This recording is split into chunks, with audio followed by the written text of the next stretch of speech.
A state of emergency has been declared in Chile following violent protests. Quiero hablarle a todos mis compatriotas que hoy día están recogidos en sus casas. Estamos en guerra. El pueblo unido jamás será vencido. Olá, ouvintes do IPA, aqui é o Carlos. Eu só tô passando aqui antes do programa para avisar que esse IPA Express tem algumas novidades. Enquanto eu fazia uma entrevista com o Vitor Miciato, o Sorrilha conseguiu conversar com o professor Alberto Age. E consta, após a entrevista, uma palavra dele sobre essa crise no Chile. Além da entrevista e da análise do professor, também consegui entrar em contato com o Danilo Ribeiro Araya, formado em Relações Internacionais pela FAP de São Paulo. Ele é um amigo meu que mora em Santiago e trabalha com turismo. Por isso eu o questionei por WhatsApp mesmo, para saber a visão de um imigrante em meio aos protestos. Uma coisa mais do sentimento, menos objetiva. E ele foi super solícito. Espero que gostem e lembrem de nos seguir. Um bom programa.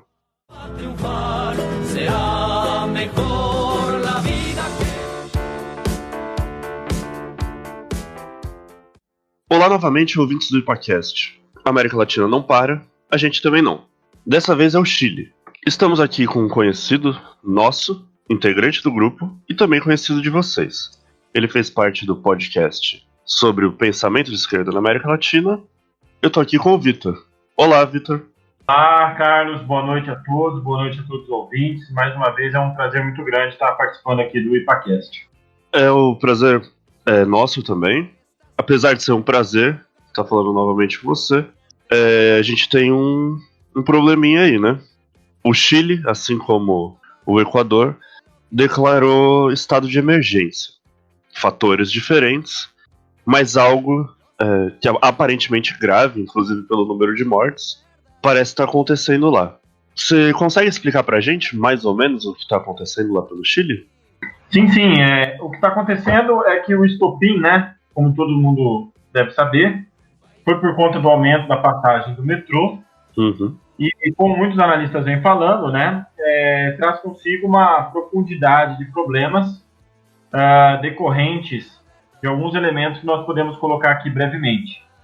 O fator da desigualdade social no Chile, o elemento ainda muito forte das manifestações que ocorreram em 2011 dos jovens estudantes, porque muitas dessas manifestações elas são, não vou dizer nem coordenadas nem organizadas, mas realizadas por jovens, né, muito revoltosos por conta nessa desigualdade, questões ligadas também à educação, ao transporte, também ao elemento previdenciário, que é um problema muito forte no Chile. Sim. Então, é um momento, evidentemente, que não se pode colocar a questão chilena isolada de outras manifestações em vários lugares da América Latina e também do mundo, né? Então, insere-se também dentro de um contexto de revoltas por conta de processos inacabados ainda da globalização, ou também processos que excluem alguns grupos de todos os benefícios da globalização, né?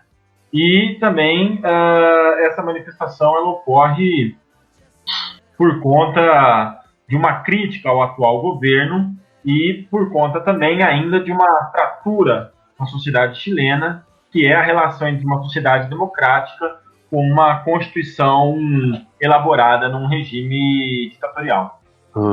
Isso é um ponto interessante. Pensando por esse lado, você é um estudioso de Chile, como a gente já viu no nosso podcast mensal, né? E assim, eu também, né, tenho começado, né, meus estudos, né, tô mais ou menos na metade, também envolve o Chile. O seu orientador estudou o Chile, né, que é também o orientador do professor Marcos, então as questões sobre o Chile nos envolvem, né, de alguma maneira. E, dito isso, um chavão que se repete é que os chilenos são historicamente politizados. E é possível afirmar que esses protestos correspondem ao histórico político do país? Boa pergunta, Carlos. Bom, antes de tudo, né, como você mencionou, nós somos sim herdeiros de todo um arcabouço aí que o professor Alberto Age trouxe para nós na Unesp Franca acerca dos estudos do Chile, né? Então é sempre bom, não digo nem prestar essa homenagem, né? Mas ressaltar assim, a importância que o Age trouxe para os estudos acerca do Chile no interior de São Paulo, né? Sim. E, bom, em relação à sua pergunta, que é muito interessante, a gente tem que pensar a formação do Estado chileno, dialogando aqui com o público brasileiro, numa perspectiva distinta da nossa. Por exemplo, o Chile, desde o começo, ele assume um regime republicano, né? E, ao contrário, por exemplo, da Argentina, que também assume essa configuração republicana, o Chile, ele logo exerce um elemento centralizador do Estado muito importante já no século XIX, ao contrário da Argentina, que vai estar toda fragmentada e cheia de disputas ali ao lado, né? E no caso do Brasil, a formação do Império. Então, o republicanismo chileno centralizador, ele vai possibilitar, no século XIX, principalmente no final do século XIX, uma maior participação dos trabalhadores na política chilena, o que não quer dizer que é algo comparado, por exemplo, a alguns lugares da Europa, com movimentos mais organizados, até mesmo sindicalizados. Mas essa situação do Chile, ela vai possibilitar, de uma certa forma, já ao final do século XIX, a formação de alguns movimentos sociais de trabalhadores que vão redundar, inclusive, em partidos políticos. E o mais interessante é que essa formação, ela não vem necessariamente de Santiago, que é o centro total chileno, né? Mas vem lá do interior, lá de Iquique.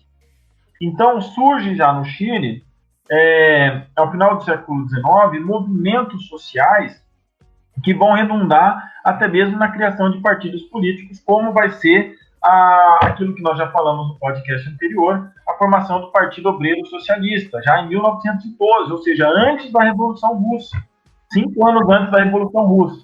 E, no início do século XX, nós temos também uma grande manifestação social, uma revolta social lá em Iquique, se eu não me engano, em 1905, que alguns consideram que é o início dos movimentos sociais na América Latina, antes mesmo da Revolução Mexicana, algo que é muito questionável em termos de amplitude do movimento, como foi a Revolução Mexicana.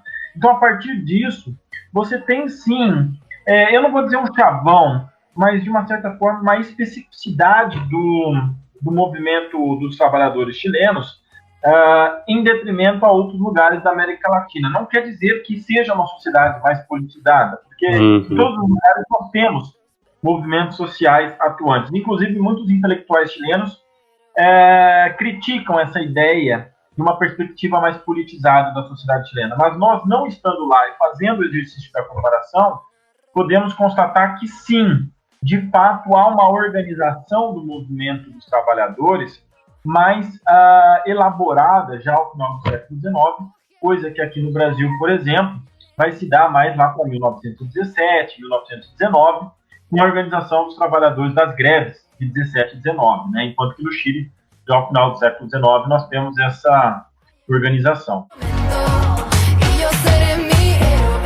Fiz essa pergunta porque ao longo da semana, né, pensando nesses movimentos, eles foram um tanto quanto surpreendentes, porque aconteceu no Brasil algo parecido. Não tô fazendo um paralelo, né, mas não é só pelos 20 centavos, né, lá são 30 pesos. Muitas pessoas falaram, nossa, mas por causa de 30 pesos, é um movimento tão grave. Mas na primeira questão você já explicou que não é só isso. Mas e também de alguma maneira é possível dizer que nesse dia, né, dia 18 de setembro, que é o Dia da Pátria, normalmente acontecem grandes manifestações e também já vinha acontecendo várias pequenas movimentações, principalmente dos estudantes, né? Porque lá os secundaristas são muito fortes nessa movimentação, nesse apoio popular também.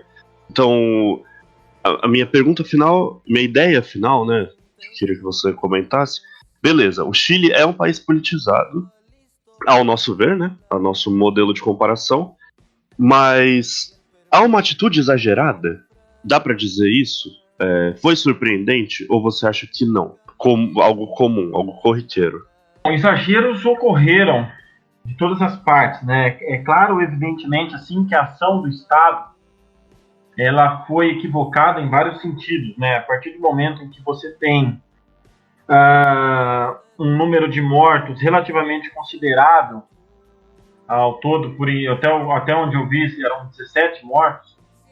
né? Isso num país democrático como o Chile, realmente é muito problemático, né? Não é também algo específico do Chile, em países democráticos, né? Nós tivemos em 2005 na França, por exemplo, algo parecido ao que está acontecendo no Chile, mas por outras razões. No Brasil, em 2013 também, né? Nós tivemos uma morte no jornalista, mas por conta também de uma explosão de rojão, coisas um pouco diferentes do que está acontecendo no Chile. Mas respondendo a sua pergunta sobre o zagueiro, sem dúvida alguma, houve por parte, principalmente do Estado chileno, um uso da força inapropriado, né? Inclusive tanto no tema do uso de forças armadas, né?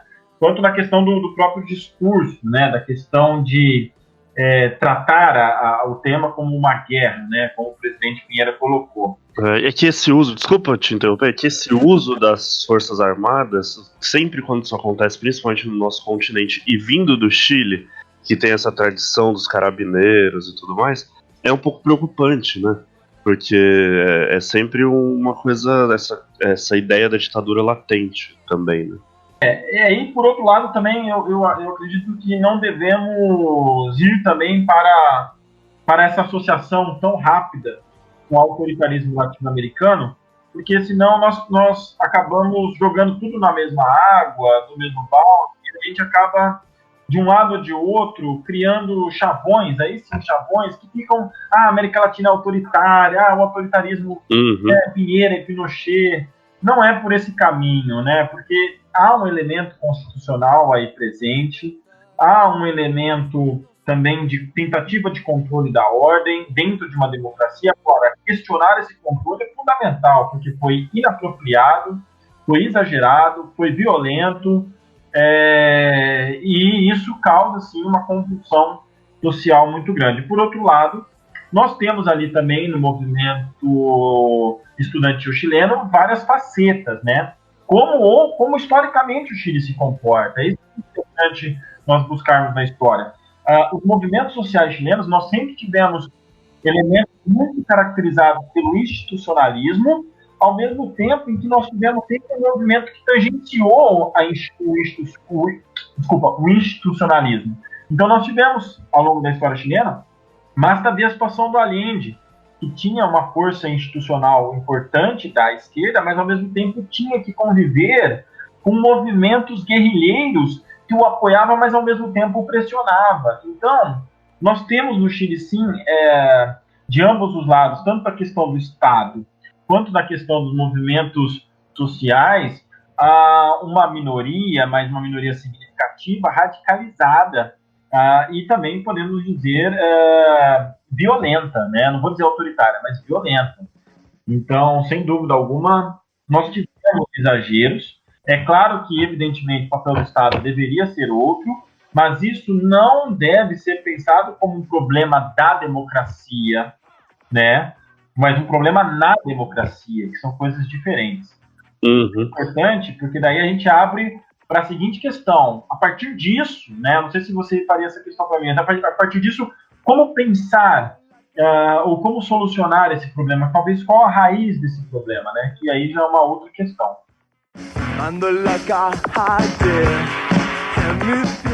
Eu gostei do que você disse, porque desmistifica um pouco o que a mídia acaba alardeando às vezes, sem muito aprofundamento, né? E o que eu acho, né, o que eu tiro da sua fala e o que eu tiro do que eu tenho lido e ouvido, é que dentro do modelo constitucional, né, dentro das proposições constitucionais que o Pinheira tem respeitado, o que me parece é ter havido uma certa inabilidade, né, dele e da staff, de entender o que está acontecendo e também de controlar. Você concorda com isso? Sem dúvida. Inabilidade é a palavra correta, incompetência também. É curioso isso, né? Porque ele era o grande nome da ONU e também dessas últimas reuniões grandes do G7, que ele foi convidado. E é curioso que ele fez a lição de casa fora direitinho, mas aliás, ele fez a lição de fora direitinho, mas a lição de casa parece que ele tem deixado a desejar um pouco. Sim, o que foi o 2013 brasileiro foi o 2011 chileno. E é interessante ao longo da história nós observarmos vários movimentos sociais que às vezes alguns intelectuais tentam se apropriar desses movimentos e fazer algumas interpretações, e o que acaba acontecendo na história é diferente, né? Se você pega o desfecho da Revolução Francesa, o desfecho de 1848, entre vários outros movimentos, às vezes acaba surgindo algo inesperado dentro de tudo isso, né? Então, os ecos de 2011 ainda ecoam no Chile. Uhum. E nem a Nueva Maioria, que foi uma tentativa de reformulação da Concertação chilena, que havia perdido para o Piñera e voltou com a Bachelet numa outra configuração, inclusive tentando unir democratas, cristianos e comunistas, que acabou não conseguindo se manter no poder com a saída da Bachelet, e nem com a direita chilena tradicional do Sebastián Piñera, o Chile conseguiu se estabilizar dentro dessa questão política, né? Porque, de fato, há um desgaste, como em vários outros lugares. Aí eu repito, não é um problema da democracia, mas um problema na democracia, um desgaste desses processos que se consolidaram após a redemocratização. E no caso do Chile, talvez, o grande problema seja essa questão constitucional. O problema não é nem o neoliberalismo, o problema é se adaptar novamente numa democracia a um sistema que funcionou. O Chile se desenvolveu com o neoliberalismo, mas manteve o seu histórico de desigualdade social. Então, esse é um trave importante. A Nueva Maioria tentou fazer uma nova constituinte, mas não teve apoio social suficiente para isso. Então, o que você percebe? Tem a vitória da Nueva Maioria, tem a vitória do Piñera, esquerda e direita vencem no Chile, mas muitos eleitores não votam. Então, você tem uma ausência de participação política muito importante, que mostra um rechaço do atual sistema, o que não quer dizer que o sistema esteja esgotado, e também não quer dizer que um novo sistema tem que ser criado, porque não há nenhuma proposta alternativa viável até o momento apresentada.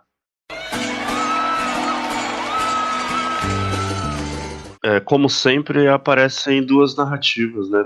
O que chega pra gente, né? Eu digo assim,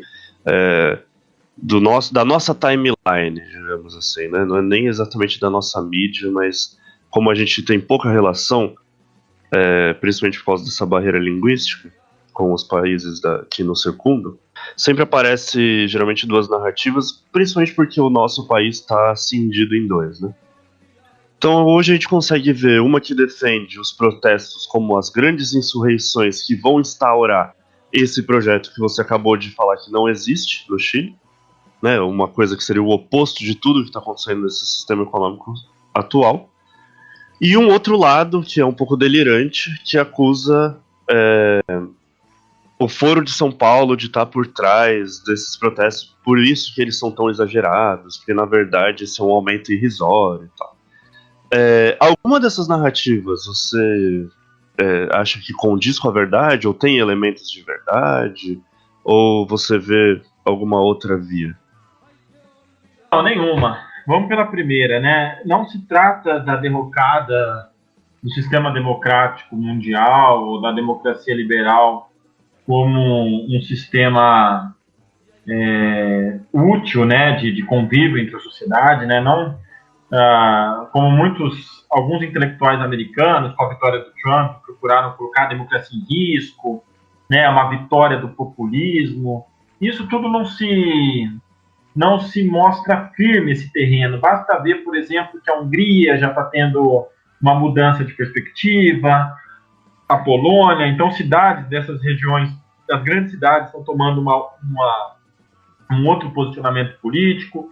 Portugal está se mostrando como um modelo, a Espanha também, que estava se colocando, já se redimensionou. Então, a própria oposição nos Estados Unidos, ela vem se reconfigurando para fazer um novo embate com o Donald Trump, e até mesmo a vitória do Bolsonaro aqui, tudo dentro da mais legalidade constitucional, né? E no Chile, os aparatos constitucionais estão sendo utilizados. Mal utilizados é uma outra questão, mas são aparatos constitucionais.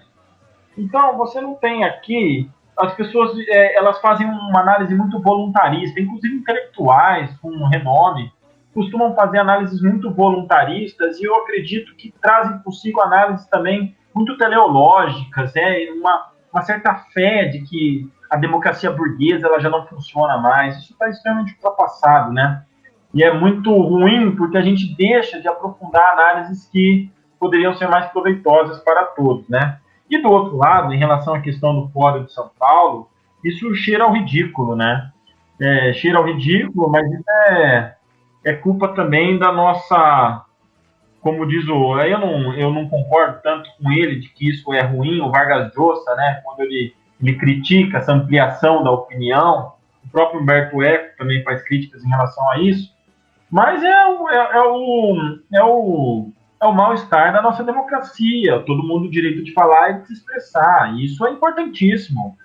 Independente do conteúdo que apareça, as pessoas opinam, colocam lá o Fórum de São Paulo, mas a função nossa de analistas, né, de intelectuais, que temos que marcar posição é de completo rechaço em relação a qualquer participação do Fórum de São Paulo nesses movimentos. Isso não explica nada.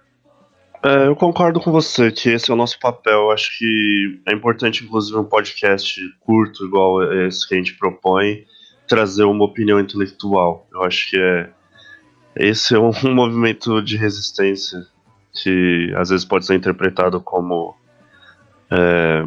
sei lá, apoio à democracia burguesa, igual você falou, e na verdade, querendo ou não, a gente está conseguindo aos trancos e barrancos se posicionar em meio a um ambiente de pós-verdade.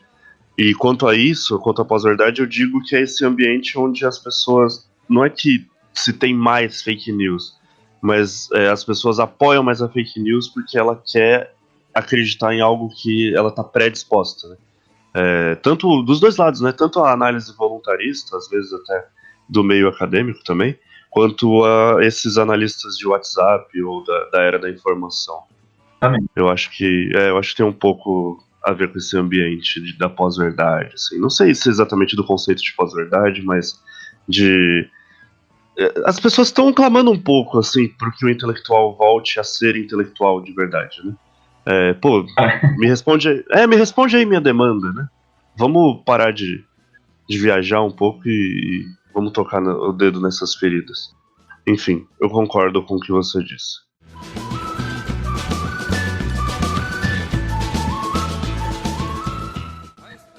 Agora sim,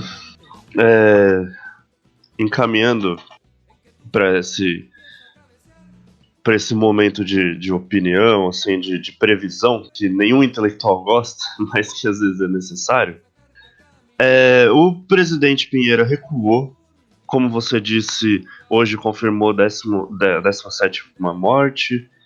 Eu tenho alguns amigos no Chile, eu acredito que você também tem, aí trocando algumas figurinhas com eles, o que me parece que o clima ainda está tenso. Não sei se você também teve essa impressão, gostaria que você falasse um pouco. Mas o que você acha que dá pra gente esperar? Existe alguma solução futura? E também, se você quiser dar a sua opinião em relação à política e economia chilena também, fique à vontade. Tá ok. Eu entrei em contato, sim, com alguns conhecidos meus. Eu estive no Chile em 2014, morei lá 2 meses e meio para fazer a pesquisa, né? E acabei entrando em contato e tendo relacionamento com muitos chilenos, né? Inclusive, da minha parte, existe um carinho muito especial pela sociedade chilena e como eles me receberam lá. Mas, dito isso, existe sim ainda uma tensão muito grande. É difícil dizer que isso, com o congelamento do aumento do preço, irá haver uma redução das manifestações, até mesmo uma estabilidade, algo que estabilize, né? É difícil prever isso, porque, como a gente sabe, né, aconteceu algo similar aqui no Brasil e em outros lugares, né? Às vezes é só o estopim, né? Algo que está muito mais profundo, que nenhum analista consegue prever nunca quando vão acontecer isso que é o legal da história. Então a história ela é viva nesse sentido, surpreendente e viva, né? Mas em relação ao Estado, à sociedade chilena, por conta dessas manifestações, nós temos que levar a seguinte situação, né? Uma coisa é o que nós esperamos, outra coisa é o que vai acontecer. Mas, mais uma vez, pensando a história, muitas vezes os ecos dos movimentos, eles continuam presentes por décadas, por anos. Né? A gente não pode dizer, por exemplo, trazendo para o nosso público brasileiro, 2013 continua vivo. Os ecos de 2013 foram transformados, mas continuam vivos. As pautas estão colocadas aí ainda. E acabou vencendo um candidato da direita, por exemplo. Né? Então, normalmente, há por parte da política institucional, após esses grandes traumas sociais, a busca pela segurança. Então, esse é um caminho, a busca pela segurança. E aí a gente sabe onde pode redundar. Eu não digo nenhum golpe, nem nada autoritário, mas um fortalecimento do elemento da segurança. Por outro lado, há também uma dinâmica que eu vou marcar um posicionamento aqui, que é a dinâmica da necessidade do Chile, embora seja um país democrático, ter que reaver a sua Constituição, que foi criada num período ditatorial. Então, isso é um trauma na sociedade chilena, é uma ferida ainda aberta, que, ao contrário do Brasil, que carrega vários outros problemas, criou a sua Constituição em 88, na redemocratização. A redemocratização chilena ela não trouxe consigo essa nova Constituição. Então, é muito claro que isso fica latente nos movimentos sociais, porque você tem um regime neoliberal que modernizou o Chile, que colocou o Chile num outro patamar após a ditadura do Pinochet. Embora o crescimento tenha acontecido na concertação, isso só aconteceu por conta do neoliberalismo do Pinochet. A mesma coisa aconteceu com a Inglaterra. É importante frisar isso, porque quando a oposição vence na Inglaterra e no Chile, países neoliberais, elas não rompem com o neoliberalismo. Então nós temos que entender que o neoliberalismo funciona, e funcionou nesses lugares. Não quer dizer que ele funciona bem, não quer dizer que ele funciona para todos. Então esse é o grande problema. A grande questão para o Chile a pauta a partir do sistema neoliberal que desenvolveu o Chile, basta ver a comparação com a Argentina novamente, que desenvolveu o Chile, hoje o Chile é um dos países mais prósperos, sem dúvida, da América Latina, como adequar esse sistema a uma nova Constituição democrática e que, por ser democrática, traga os elementos da cidadania e do republicanismo e de uma maior igualdade social para essa população do Chile, né? Uma população muito pobre ainda que existe lá. Então, como mesclar essa situação, né? Um sistema econômico neoliberal que modernizou o Chile, ao mesmo tempo com um sistema político ainda presente à época do regime militar. Então, eu não vejo isso em muitas análises colocadas aí, mas para mim o ponto central é a questão do elemento constitucional no Chile. E isso que deve ser repensado, traduzido novamente, deve ser dialogado com todas as forças. O movimento social tem uma voz importante e as ruas falam. E a meu ver, as ruas estão falando algo nesse sentido. É necessário democratizar o sistema político chileno numa cultura democrática que já existe. Isso que é interessante. O Chile é uma democracia, mas a Constituição, embora tenha sido várias vezes reformada para se adequar a um sistema democrático chileno, ela ainda tem essa pedra em 1980. E talvez seja isso que que a sociedade chilena terá que fazer nesse desafio da primeira metade do século XXI, adequar-se a uma Constituição democrática, sendo um país democrático, né? Esse é o paradoxo, sendo um país democrático e um país, comparado à América Latina, bem desenvolvido. Cara, muito obrigado, excelente. A gente vai ficando por aqui. Eu conversei aqui com o Vitor, participante do IPA, Vitor Miciato, pesquisador, doutor pela Unesp, e eu agradeço muito sua participação, Vitor. Acho que elucidou bastante as questões. Eu que agradeço novamente você, Carlos, todo mundo do IPAcast, que para mim é um prazer enorme sempre que puder estar participando com vocês aí. E um grande abraço para o público em geral. Uma boa noite a todos e torcer, né, para que as coisas lá no Chile se resolvam o quanto antes e que mais nenhuma morte ocorra. Com certeza. Bom, então, para não perder o embalo, hasta luego. Luego.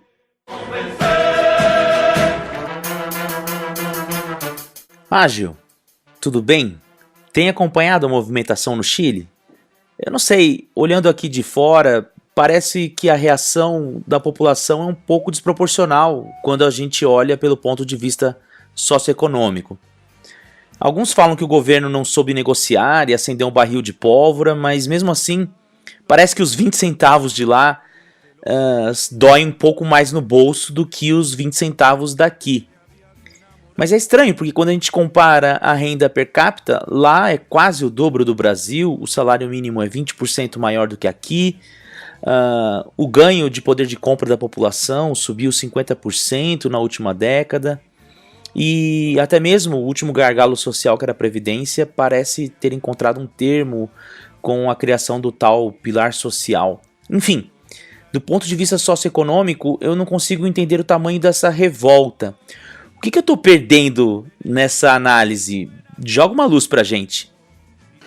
Caro Sorrilha, é difícil falar aqui do Brasil sobre o Chile. Claro que você apontou algumas coisas. Conversamos com o Gonçalo hoje de manhã. Ele nos diz que há muitos fatores para essa revolta, né? Um dos principais fatores é um discurso muito classista e muito classista do governo, que é composto de gente das elites chilenas e que, frente a um aumento de 20 centavos, até fez chacota do ponto de vista público, e isso acirrou os ânimos. Certamente existe desigualdade no Chile. Chile é um dos países bastante desiguais na América Latina. Desiguais, mas vivendo uma modernização de várias décadas já. Então há uma contradição entre a manutenção ou a permanência dessa desigualdade e o processo de modernização. Processo esse de modernização que tinha no metrô de Santiago, com as novas linhas estabelecidas, uma figura hipermoderna, ou seja, um metrô parecido com um dos mais modernos do mundo, talvez o metrô mais moderno da América Latina, né? Mais moderno do que o de São Paulo, mais moderno seguramente do que Buenos Aires, nem pensar no México. Então a população acabou atacando o metrô precisamente por ele ter essa imagem, né? Uma imagem faustosa, né? E em contraposição com a situação econômica de desigualdade, onde 20% não significa pouco para as famílias que usam o metrô. Então, vendo Santiago, alguns lugares de Santiago que parecem muito áreas pobres da América Latina, da Índia, de qualquer outro lugar do mundo, e um metrô absolutamente ultra sofisticado, né? com uma finalização estética altíssima, né? De alta qualidade, etc. Não que isso seja ruim, mas acabou sendo objeto de revolta frente a um discurso muito classista e muito equivocado do governo. Então, há um problema aí de pacto social entre um governo democrático, um governo legitimado, que vai perdendo a legitimidade frente ao paradoxo que existe no Chile, um país que vai modernizando sua economia, mas acentuando graus de desigualdade que são expressão desse mesmo processo. Por fim, parece ser uma revolta dessas de novo tipo, que não são conduzidas por sindicatos, por entidades mais tradicionais. É uma coisa autoconvocada, uma coisa juvenil, quer dizer, isso nós já sabemos que no Chile é uma das características, né, desde o fim da ditadura,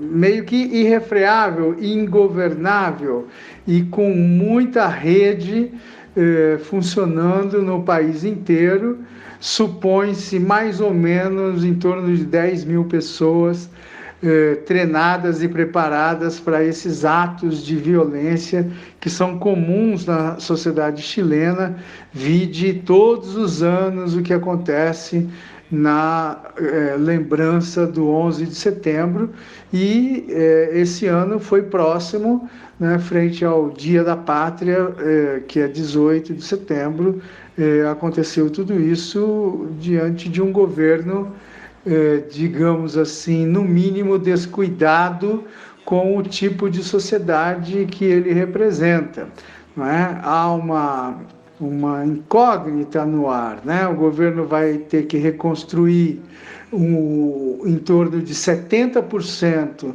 do que foi destruído do metrô, fora semáforos de altíssima sofisticação e outros equipamentos urbanos que foram destruídos, além de prédios, né, empresariais. Então há uma dúvida sobre isso. Se isso for feito sem nenhum novo pacto social que o governo venha a propor, é muito provável que coisas assim voltem a suceder no Chile. Mais ou menos isso, depois de ler algumas coisas e da conversa com o nosso amigo Gonçalo Cáceres, direto de Santiago. Abraço. Y nada vale más que la vida y que nuestro deber biológico es por encima de todas las cosas respetar a la vida. Bom, o que está acontecendo aqui no Chile, olhando sob uma ótica de um imigrante que mora e trabalha aqui, é um descontentamento geral de toda a população, ou pelo menos uma grande parte dela, com desmandos que vem acontecendo há muito tempo, desde a ditadura militar. Só que nenhum governo realmente mudou nada do que foi instituído lá atrás. Várias medidas econômicas, medidas da Previdência, questão do aparelhamento público, saúde, né? Tudo lá na ditadura militar foi privatizado. Hoje o Chile é meio que apropriado para você ter empresas que querem lucrar com isso, né? Então a questão da saúde, vai ter empresa que vai lucrar com isso. A questão dos remédios, vai ter empresa que vai lucrar com isso. A Previdência também. E só que o retorno disso é muito, muito, muito baixo. Hoje você tem uma Previdência que não paga quase nada para um aposentado, forçando ele a ter que arranjar outros trabalhos, porque ele não consegue custear a vida que ele tem aqui em Santiago. E não só em Santiago, mas também em várias cidades do Chile, né? O Chile é muito caro para se viver. Então, se você já não tem um salário apropriado, e você não precisa comprar mais remédios que já são caros. Aqui eu e a minha namorada, por exemplo, a gente precisa pedir para amigos que vêm para o Chile ou até clientes para trazerem certos medicamentos que são muito mais baratos de ser encontrados lá no Brasil do que aqui no Chile. É coisa tipo de absurdo, às vezes o dobro ou o triplo do valor. Aqui o salário mínimo é de mais ou menos 300 mil pesos. 300 mil pesos na cotação atual seria mais ou menos uns R$1.800, R$1.850. O brasileiro pode pensar, é um valor realmente bem acima do que o nosso salário mínimo é. Mas tem que pensar no custo de vida que tem no Chile, né? O custo com o metrô, por exemplo, é um dos maiores do mundo. Imagina alguém que tem que pegar 2 metrôs diários para ir trabalhar. A porcentagem que isso equivale ao salário final dessa pessoa é muito grande. Óbvio que eu estou falando aí com uma porcentagem média da população. O rico aqui não usa o metrô, ou muito pouco. Isso também não atrapalha muito na renda dele. Mas o chileno médio, sim. É um chileno que ganha mais ou menos uma média de 450 mil pesos por mês, onde só o aluguel dele é mais ou menos entre 350 e 450 mil pesos. Fora os custos de internet, de água, de luz. Então, imagina ter também todos esses custos. É muito, muito ruim morar aqui em Santiago por conta disso. Dá para fazer um paralelo bem bacana com as manifestações de 2013 que tiveram no Brasil, onde também a gota d'água foi o aumento das passagens. Só que no fundo não era somente isso, era um descontentamento geral com tudo que estava acontecendo. Então aqui juntou os medicamentos caros, a previdência que não paga nada, uma grande taxa de suicídio entre idosos, porque realmente não consegue bancar seu custo de vida, uma política onde tem sim corrupção, tem sim roubos, né, no governo, aliado também com políticos que dão declarações assim ao nível das que a gente vê no Brasil, assim, às vezes até pior. De um ministro falar que pra pessoa que vai usar o metrô, para ela acordar mais cedo para não ter que pagar mais, né? Aqui a tarifa ela muda de acordo com o horário. Infelizmente, eu acho que as notícias não estão chegando muito claras no Brasil sobre a real dimensão da coisa aqui no Chile. Sim, são dezenas e dezenas de estações de metrô incendiadas, onde não tem nem como alguém entrar lá. Muitos supermercados serão saqueados, incendiados também, tipo, de todo o complexo incendiado. Bom, tem notícias, né? Acredita-se que o incêndio no prédio da Enel, que é um prédio da companhia elétrica, aqui foi obra encomendada de pessoas ligadas ao governo, né? Mas também isso aí acho que é meio... não dá para confirmar, né? Mas a gente vê também muito policial quebrando coisa aqui, muito militar utilizando a força excessiva aqui nos manifestantes. Já houveram algumas mortes já confirmadas de tiro de militar, usando arma mesmo, nada de borracha. Agora, em segunda, terça, foi mais tranquilo as manifestações, né? Mas ainda assim tá com toque de recolher. Dá 8 horas, a ordem é para todo mundo sair da rua. Mas ninguém tá saindo da rua, tá todo mundo ficando, porque ninguém vai parar enquanto não tiver realmente medidas. Na verdade, agora há pouco o Pinheiro acabou de fazer um pronunciamento onde ele está fazendo algumas mudanças, né? Parece que vai mudar 20% de alguns setores dos aposentados, vai aumentar nessa previdência, congelou a alta do metrô, e algumas outras medidas também, vai reduzir o número de ministros, o número de políticos, vai evitar fazer coisas para evitar a reeleição, né? Para gerar maior rodagem de políticos aí. Mas eu acho que isso não vai ser somente necessário. Assim, eu acho que vai precisar mais coisa para realmente conter a população.